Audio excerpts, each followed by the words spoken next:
Welcome back to my channel Gousi's diaries.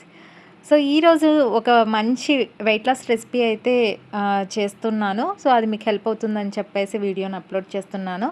Once ఒకసారి check చేయొచ్చు. So ఏంటి అని అంటే మనకు కావాల్సింది ఏంటి అంటే 100 grams of chicken, 1 capsicum, 1 onion, 1 tomato, so some cabbage అనేది తీసుకున్నాను. సో ఈ వెజిటేబుల్స్ అన్నీ కూడా మనకి హెల్త్కి చాలా బాగా హెల్ప్ అవుతాయి. సో క్యాప్సికంలో చూసుకుంటే మనము rich in vitamin A and C అనొచ్చు. అండ్ అలానే ఇమ్యూనిటీని చాలా బూస్ట్ చేస్తుంది.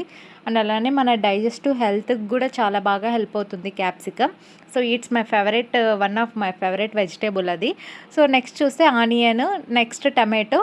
సో వీటినన్నిటిని కూడా మనం మంచిగా వాష్ చేసి కట్ చేసుకొని రెడీగా ఉంచుకోవాలి. సో క్యాబేజీని కూడా. సో నెక్స్ట్ ఏదైతే ఈ చికెన్ని తీసుకున్నామో, సో ఆ చికెన్ని 100 grams ఆఫ్ చికెన్ని వితౌట్ ఆయిల్ ఏమీ లేకోకుండా సింపుల్గా just 1 tablespoon of ginger garlic paste వేసి, దాని తర్వాత 1 spoon of pepper powder and some salt. So దీనికి సరిపడా సాల్ట్ వేసేసుకొని సో దాన్ని కాసేపు మిక్స్ చేసి ఒక 10 minutes పక్కన ఉంచేసేసాను. సో దాని తర్వాత ఏంటి అంటే జస్ట్ ఒక కడాయి ప్యాన్ పెట్టేసుకొని 1 tablespoon of oil just use చేసి దాంట్లో ఇది మనం చికెన్ అయితే వేసి చాలా డ్రై అయిపోయిన తర్వాత మనం పక్కకు తీసుకొని, సో ఏదైతే మనం కట్ చేసి పెట్టుకున్నామో వాటినన్నిటిని కూడా మనం వేసి చాలా ఫ్రై అనేది చేసుకోవాలి. సో ఫ్రై చేసుకున్నాక మనం పక్కన పెట్టుకున్న మన చికెన్ని మనము సో దాంట్లో వేసిన తర్వాత కాసేపు అలానే వేగనించాలి. సో వేగనించిన తర్వాత మళ్ళీ మనం టేస్ట్ కోసం ఏంటి అంటే ఆల్రెడీ మనకి పెప్పర్ అనేది ఉండటము అండ్ క్యాప్సికమ్ ఉండటం వల్ల స్పైసీ అనేది తగులుతుంది.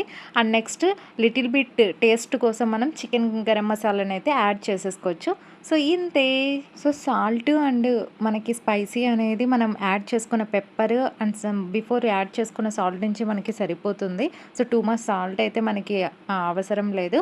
సో ఇన్ కేస్ మీకు తక్కువ ఉంటే మీరు ట్రై చేసినప్పుడు యాడ్ చేసుకోండి. సో ఇంతే. చాలా సింపుల్ రెసిపీ. సో చాలా వెయిట్ లాస్కి చాలా బాగా సపోర్ట్ అవుతుంది లో క్యాలరీస్లో. సో మీరు కూడా ట్రై చేయండి. సో ఈ రెసిపీ మీకు ఎలా హెల్ప్ అయ్యిందో, సో మీకు ఎలా నచ్చిందో కమెంట్ సెక్షన్లో కమెంట్ చేయండి. సో ఫర్దర్ ఇలాంటి వీడియోస్ కావాలి అని అంటే సో మన ఛానల్ని అయితే సబ్స్క్రైబ్ చేసుకోవటం మటుకు మర్చిపోకండి. So thank you for watching this video.